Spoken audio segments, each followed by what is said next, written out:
Good morning everyone welcome to my channel आमी शर्मिष्ठा। आज हलो सानडे और सानडे आमार डेली रूटीनटा एकटू अन्य रकम हय। सबाई जखन चाय सानडे एकटू रिलैक्से काटाबे एकटू देरी करे घुम थेके उठबे, आमी किन्तु सानडे एकटू बेशी निजेके एक्टिव राखी, माने बेशी बेशी करे एई दिन किन्तु आमी शरीर चर्चा करी।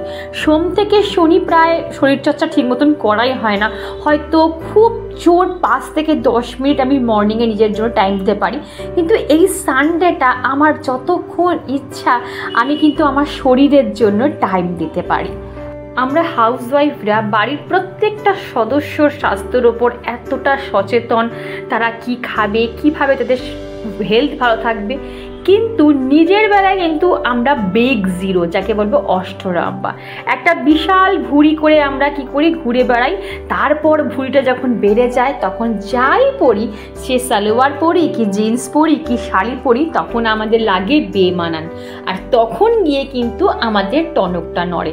আগে থেকে যদি আমরা একটু হেলথ কনসাস হই বা একটু আমরা ফ্রি হ্যান্ড এক্সারসাইজ করতে পারি, তাহলে কিন্তু আমাদের ভুঁড়িটা বলো বা আমাদের ওয়েটটা কিন্তু আমরা আমাদের হাতের মুঠোয় আনতে পারি। যেসব গৃহিণীরা ওয়ার্কআউট বা জগিং করতে যেতে পারো না, তারা কিন্তু এইভাবে বাড়িতেই কিন্তু একটু ফ্রি হ্যান্ড এক্সারসাইজ করে তোমাদের শরীরের মেদ কিন্তু তোমরা অনায়াসে ঝরিয়ে ফেলতে পারো। দরকার হলে তোমরা একটা ভালো ট্রেনারের কাছ থেকে তোমরা শিখতে পারো বা ইউটিউব দেখতে পারো, বাট অনেকেই বলে যে ইউটিউবে ঠিকঠাকভাবে শেখা উচিত নয়। তো তোমরা 2-3 মাস একটা ট্রেনারের কাছ থেকে একটু ট্রেনিং নিয়ে তারপর তোমরা ঘরে অনায়াসে কিন্তু করতে পারো। আর দেখো, কথা বলতে বলতে আমার কিন্তু এক্সারসাইজ করাও কমপ্লিট হয়ে গেল, আর এক্সারসাইজটা তোমাদের দেখালাম ওইটুকু। আমি কিন্তু আরও অনেক রকম এক্সারসাইজ করেছি, সব কিছু আর তো ক্যামেরা বন্দি করা যায় না, তাহলে ব্লগটা অনেক বড় হয়ে যাবে। প্রত্যেকটা দিনই তোমাদের মাঝে মাঝেই আমি যা যা এক্সারসাইজ করি তোমাদের সাথে আমি তা শেয়ার করার চেষ্টা করি। আর দেখো, বাসি রান্নাঘরটা আমার মোছা কমপ্লিট হয়ে গেল, এরপর আমি কিন্তু ড্রাই ফ্রুট খাবো। আমি তোমাদের বারবার একটা কথা বলি বন্ধুরা, ঘুম থেকে উঠে কোনো সময় এমটি স্টমাক থাকবে না। ধরো তুমি যদি এক্সারসাইজ করো তো করে নিলে, হ্যাঁ এক্সারসাইজ কিন্তু অবশ্যই এমটি স্টমাকেই করবে। এক্সারসাইজ করার পর 5 মিনিট বসেই কিন্তু 1 গ্লাস ওয়ার্ম ওয়াটার মানে উষ্ণ গরম জল খেতে পারো বা নর্মাল টেম্পারেচার জল খেতে পারো। তারপর তোমরা ড্রাই ফ্রুট খাও কি কলা খাও কি ছোলা খাও, যা শুধু মুড়ি খাও, ছাতুর ঘোল খাও, যা খুশি বা ফল খাও, একটা জিনিস কিন্তু খাবে। খেয়ে নিলে তারপর তোমরা বেলায় গিয়ে ওই 9:30 কি 10টার সময় তোমরা কিন্তু একটু হেভি ব্রেকফাস্ট করে নেবে। বারবার বলছি, ব্রেকফাস্ট স্কিপ করবে তো তোমরা কিন্তু আরও বেশি ওয়েট গেইন করে নেবে। তো বন্ধুরা, আজকে তোমাদের সাথে একটা হেলদি হ্যাবিট আমি শেয়ার করব। যদি তোমরা কাল থেকে টানা 30 ডেজ এই হ্যাবিটটা নিজের মধ্যে রপ্ত করতে পারো, 30 দিন পর আমার কমেন্ট বক্সে এসে বলবে দিদি তো হ্যাঁ এটা কাজে লেগেছে, আর যদি না লেগে থাকে সেটাও আমার কমেন্ট বক্সে বলবে যে না দিদি কোনো কাজে আসেনি। কিন্তু কমেন্ট অবশ্যই করবে। সেটা হলো প্রত্যেকটা দিন 1 পাতা করে লেখো। সেটা তোমার মন, যেটা তোমার মন চায়, হতে পারে সেটা তোমার দুঃখের কথা হতে পারে, হতে পারে সেটা তোমার সুখের কথা হতে পারে।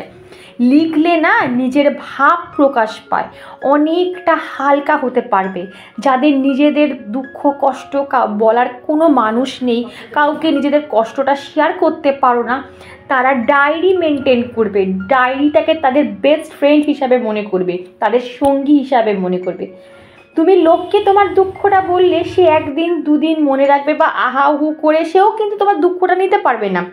আলটিমেট তোমার মানে পেছনে গিয়ে তোমার নামে হাসবে বা তোমাকে নিয়ে আবার কুটকাচালি করবে, ঠিক আছে, তোমার কথা আবার আরেকজনকে বলবে। কিন্তু তুমি যদি ডায়েরি মেনটেন করো সেটা কিন্তু আজীবন থেকে যাবে, যতদিন না তুমি এটাকে ইরেজ করছো। তুমি সারাদিন কি করলে সেইটা ডায়েরিতে লেখো। কটা ভুল তুমি আজ করলে, দেখো ভুল কিন্তু নিজের ভুল, আমরা সবাই তো লোকের ভুল ধরি, কিন্তু নিজের ভুল আমরা কটা মানুষ ধরতে পারি? আর যে নিজের ভুল ধরে নিজেকে শুধরে যে আগে এগিয়ে যায় সেই কিন্তু গেনার হয়। তো ভাবো যে না, আজ আমি এই 2টো ভুল করেছি, চেষ্টা করব কাল থেকে এই ভুল যেন আমার জীবনে আর না ঘটে। দেখো, তোমার সাকসেস কেউ আটকাতে পারবে না, আর জীবনে অনেক কম কিন্তু তুমি দুঃখ কষ্ট পাবে। নেক্সট পয়েন্ট নিয়ে একটু পরে ফিরছি বন্ধুরা। আর দেখো আমার কথা বলতে বলতে কতগুলো কিন্তু কাজ হয়ে গেল। তো বন্ধুরা এখন ঘড়িতে বাজে 9:30, আর এই জাস্ট নাও আমার মোটামুটি যে বাসি কাজগুলো আছে সেগুলো কমপ্লিট করা হয়ে গেছে। আর আজকে যেহেতু সানডে একটু চাপটা কম আছে, মানে দেরি হলেও কোনো অসুবিধা কিছু নেই, মেয়ের স্কুল নেই বা হাজব্যান্ডের তাড়াও নেই। তো যাই হোক, আর সকাল থেকে এমন গুমসানি গরম ছাড়ছে, মানে না হচ্ছে বৃষ্টি না হচ্ছে মানে রোদটাও ঠিকঠাক উঠছে না, মানে চড়চড়িয়ে রোদটাও উঠছে না আবার বৃষ্টিটাও হচ্ছে না, মেঘলা করে যাচ্ছে আবার রোদ উঠে যাচ্ছে। আর ওই জন্য না আরও সকাল থেকে পুরো গুমসানি গরম, ঘেমে স্নান হয়ে গেছি। দুদিন মোটামুটি ঘামটা একটু কম হচ্ছিল বা একটু গরমটা কম ছিল, কিন্তু আবার যেই কে সেই কি গুমসানি গরম, কী বলবো বন্ধুরা। তো চলো বন্ধুরা, ভাবলাম 5টা মিনিট রেস্ট নিয়ে নিই, তারপর আবার কাজে ফিরবো। আর দেখো এই পাশটা আমাদের কথা বলে পুরো হোয়াইট চলে আসছে, দেখেছো? কোন দিকে দাঁড়িয়ে কথা বলে? এইখানটা, এইখানটা দাঁড়িয়ে কথা বললে তাও মনে হয় ঠিকঠাক আছে। মুখটা পুরো কালি ঝুলি হয়ে গেছে, একটু ভালো করে মুখটা ক্লিন করে নিই। চলো তারপরে সানস্ক্রিন মেখে তারপর রান্নাঘরে যাবো। চলো পুরো ময়শ্চারাইজার সানস্ক্রিন মেখে চলে এসেছি কিন্তু আমি রান্নাঘরে। আর মেয়ে যেহেতু এখানে উঠে গেছে, ওকে আমি ছাতু কমপ্ল্যান গুলে দিচ্ছি, আর ওখানেও কিন্তু পড়তেও বসে গেছে। তো চলো ছাতু কমপ্ল্যানটা দিয়ে নিই, তারপর তোমাদের সাথে আবার কথা বলছি। তোমরা সবাই জানো রান্না করার সময় আমার ড্রেস কিন্তু একটু অন্যরকম থাকে, মানে একদম ফুল স্লিভ থাকে। আর এখন আনাজ কাটতে কাটতেই হাজব্যান্ডের সাথে কথা বলছি খাওয়া দাওয়ার মানে। তো তোমরা শোনো, বলছি রাতে কি খাবে তুমি? কচু কাল তো খেলে, 2 দিন ধরে কচু খাচ্ছ, আবার অন্য কিছু খাও। এক জিনিস কতদিন খাবে?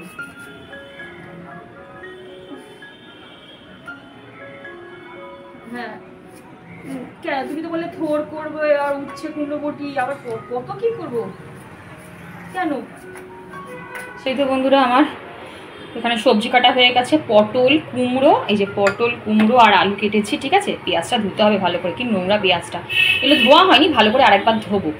আর এখানে তো থোর হবে আজকে, থোর ভাজা যাকে বলে, ঠিক আছে? থোরটা বসানো হয়ে গেছে, আর এখানে মা ভাত বসিয়ে দিয়েছে, আর ভাতের মধ্যে না ডাল দিয়ে দিয়েছে, ঠিক আছে?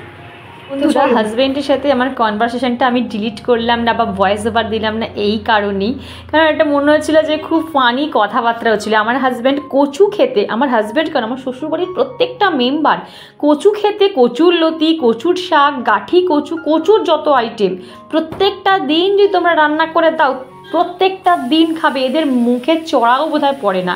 আর আমি কচুর মানে এই যে কচুর যেটাকে বলে ওইটা দেখলেই আমার কেমন হয়, ওই প্রত্যেক দিন ওর জন্য কচুর দম আমায় করে দিতেই হবে। তো 2 দিন পর পর করেছি, ওই জন্য বললাম আজকে খেও না আবার কাল খাও। বলছে ঠিক আছে ঠিক আছে, কোনো দরকার নেই, আজকে করতে হবে না, আজকে থোরটাই করো।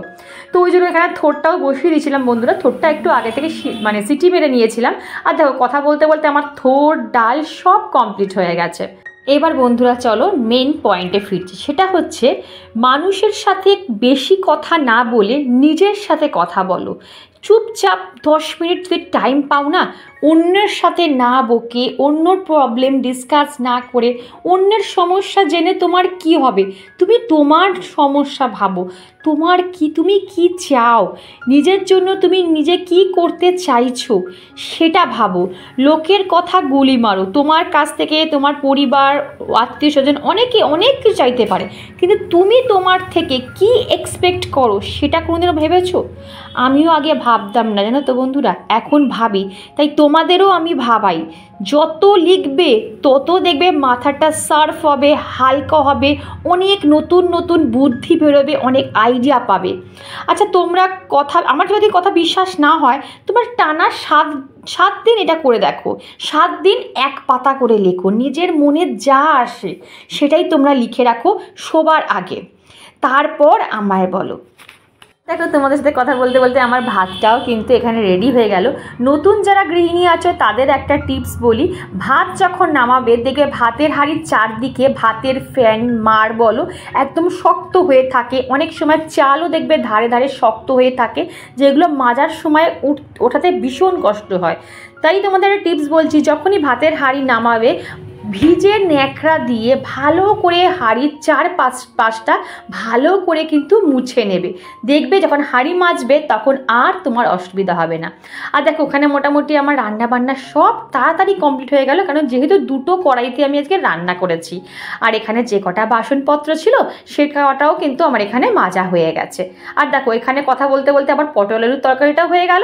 ব্যাস, এইবারে আমার রান্না কিন্তু পুরোপুরি কমপ্লিট। আর দেখো ফাইনাল লুকটা পুরো গ্রেভি হয়েছে, মানে ঝোল একদমই করিনি বন্ধুরা। তো আমার রান্না করার পর কিন্তু আমার মেন যে কাজটা থাকে, আমি বেসিন কিন্তু 3বার করে মাজি। একবার রান্না করার পর, একবার লাঞ্চের বাসন মাজার পর, একবার ডিনারের বাসন মাজার পর। তাহলে কিন্তু তোমার বেসিন পরিষ্কার থাকবে, পোকামাকড় কম হবে। তোমরা প্রত্যেকটা দিন এত সুন্দর সুন্দর আমায় কমেন্ট করছো, কিন্তু দুর্ভাগ্য বিষয় আমি একজনের কমেন্টও ঠিক মতন রিপ্লাই করতে পারছি না। বুঝতে পারছো তো, প্রচণ্ড প্রেশারে আছি বন্ধুরা।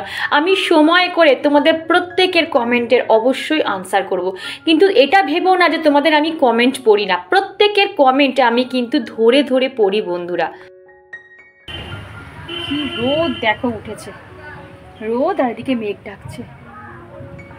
বাপরে বাপ, কি রোদের তেজ! ভাবছিলাম একটু নার্সারিতে যাব, কিন্তু এই রোদে বাপরে বাপ, ভাবছিলাম যদি একটু বৃষ্টিটা হয় তার বৃষ্টিতে ভিজে ভিজে একটুখানি যাব। ও বাবা, যা রোদের তেজ, আর যাওয়া হবে না গো। তো চলো বন্ধুরা, আমার মোটামুটি রান্না বান্না সব কমপ্লিট। স্নান করলেই ব্যাস একবেলার মতন ছুটি। বটিটা আর প্যান্ট সব তুলে নিয়ে আমি যাচ্ছি। আবার বৃষ্টি আরম্ভ হয়ে গেছে আবার। বাপরে বাপ, দাঁড়া, কোথায় চলে যাচ্ছি শিশিরে উড়ে উড়ে?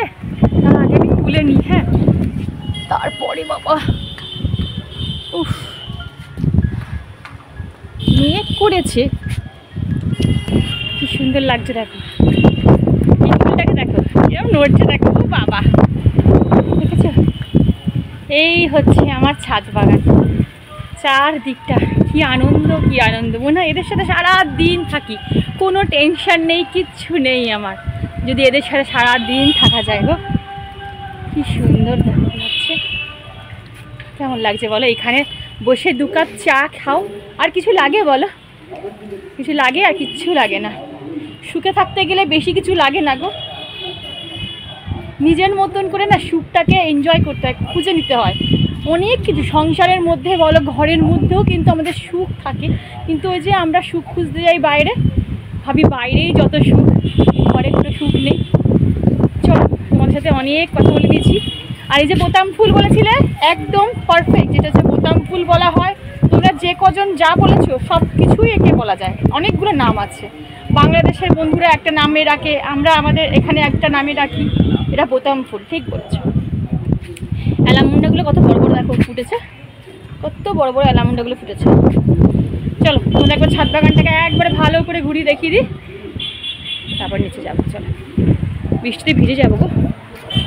চলো, ঝমঝমিয়ে বৃষ্টি শুরু হয়ে গেছে বন্ধুরা, দেখো বুঝছো? পুরো ভিজে যাচ্ছি, আবার বন্ধ করে ভিজে গেছে রে, ভালো জোরে বৃষ্টি শুরু হয়ে গেছে। চলো ভালো করে চেপে দিগো, তাহলে পুরো না, দেখেছো পুরো জল জমে দেখো কি অবস্থা হয়ে গেল, দেখেছো?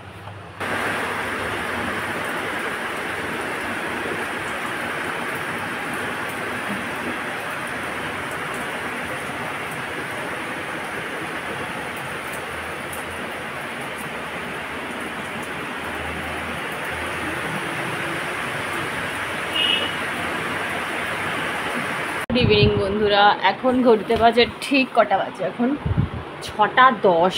তারপর ফ্যানটা আগে অফ করি। 6:10 বাজে, ঠিক আছে। আর একবার চলো, আজকে তো মোটামুটি বেলাতে ভালোই বৃষ্টি হলো। আর শুধু তোমাদের বাইরের দৃশ্যটা দেখাই, চলো। শুধু রোদটা দেখো, এখন বাজে 6:10। দেখতে পাচ্ছ সূর্যের রোদটা কত, কে বলবে এখন 6:10? শুধু দেখো রোদ, দেখো রোদটা দেখো, শুধু পাম্পে জল নেই না মা, শুধু রোদটা দেখো কত দূর, পুরো রান্নাঘর অব্দি আমার রোদ। কে বলবে যে এই ওয়েদার ছিল একটু আগে দুপুরবেলা, আর এখন এই ওয়েদার। তো চলো বন্ধুরা, দেখি আর কি করা যায়। ছাদে যাব, ছাদে তো আজ জল দিতে হবে না মোটামুটি, আজকে আর গাছে জল দিতে লাগবে না, একদম সব টবে গাছ ভর্তি জল। আর এটা দেখো কি সুন্দর লাগছে না জলের ফোঁটাতে, দেখো ভেতরে আবার জল জমে আছে, কি দারুণ লাগছে। যাক বাবা, এই গরমের মধ্যে এরা বৃষ্টির জল পেয়ে একটু শান্তি পেল, বিশ্বাস করো। যাই হোক, সব মোটামুটি সব গাছেই জল আছে, আর কোনো জলের ব্যাপার নেই। এই টবটা থেকে জল ফেলতে হবে, কারণ গাছের গোড়ায় জল জমলেও কিন্তু খারাপ। ও তোমরা একজন কমেন্ট করেছিলে, আমার নামগুলো মনে পড়ছে না, যে বলেছিলে জবা গাছের পাতা হলুদ হয়ে গেছে, নাহলে কিছু সামথিং হচ্ছে। তো এখন ওটা দেখো না, এগুলো গরমের জন্য হয়। দেখো আমারও হচ্ছে, এই যে অনেক, আমরা প্রত্যেক দিন ফেলি বলে তোমরা বুঝতে পারো না। এই দেখো শুকিয়ে দেখেছো কড়িগুলো কী অবস্থা হয়েছে। আজকে না একটু বৃষ্টি হয়েছে, কিন্তু প্রত্যেক দিনই তো রোদের যা তেজ। তো জবা গাছ মেনটেন করা খুব টাপের। আমি সবসময়, আমি আগের ব্লগও বলেছি যে অন্য যে কোনো গাছ মেনটেন করতে কোনো চাপের কিছু হয় না, কিন্তু জবা গাছ মেনটেন করাটা খুবই চাপের। তো ওইটা নিয়ে হেডেক করো না। যখন দেখবে আবার বৃষ্টি, মানে বৃষ্টি শুরু হয়ে যাবে, বর্ষা শুরু হয়ে যাবে, তখন দেখবে আবার জবা গাছ নতুন করে অ্যাজ ইউজুয়াল ঠিক হয়ে গেছে। ওটা চাপের নেই, এখন গরমের জন্য এটা হচ্ছে। আর ভালো করে একটু ফাঙ্গিসাইড স্প্রে করে দিও, তাহলেই হবে। তোমরা রেডোমিল গোল্ড, আমি বারবার বলছি রেডোমিল গোল্ড স্প্রে করবে, ঠিক আছে? এটা খুব ভালো ফাঙ্গিসাইড। আর কীটনাশক হিসাবে কাকা স্প্রে করবে, কাকাটাও খুব ভালো, সেটাও করতে পারো। ধরো 1 মাসে একবার 15 দিন পর কাকা করলে, তার 15 দিন পর হয়তো ফাঙ্গিসাইড করলে, এইভাবে জবা গাছে স্প্রে করতে থাকো, তাহলে কিন্তু জবা গাছে কোনো প্রবলেমই আসবে না, ঠিক আছে? তো চলো, মেঘ আছে আকাশে, দেখো মা, ভালোই কিন্তু মেঘ আছে আকাশে, মানে জমছে মেঘটা, ঠিক প্রপার বৃষ্টিটা কিন্তু হচ্ছে না। সকালে ভালো বৃষ্টি হচ্ছে, হ্যাঁ বেলাতে আত্মক ঝাল দিছে বলো। কেউ ফুচকাগুলো কেমন ছোটো ছোটো গো, হ্যাঁ কথাই বলতে পারছি না, এমন বড় বড় ফুচকা খেয়েছে যে মুখে নাড়াতে পারছে না। তো বন্ধুরা, ভিডিওটা আর বেশি বড় করছি না, এখানে এন্ড করছি। যদি ভিডিওর কোনো অংশ তোমাদের ভালো লাগে তো প্লিজ চ্যানেল সাবস্ক্রাইব করে পাশে থেকে লাইক করো, শেয়ার করো, আর কমেন্ট করতে একদম ভুলো না। আজকে এইটুকুই, টাটা।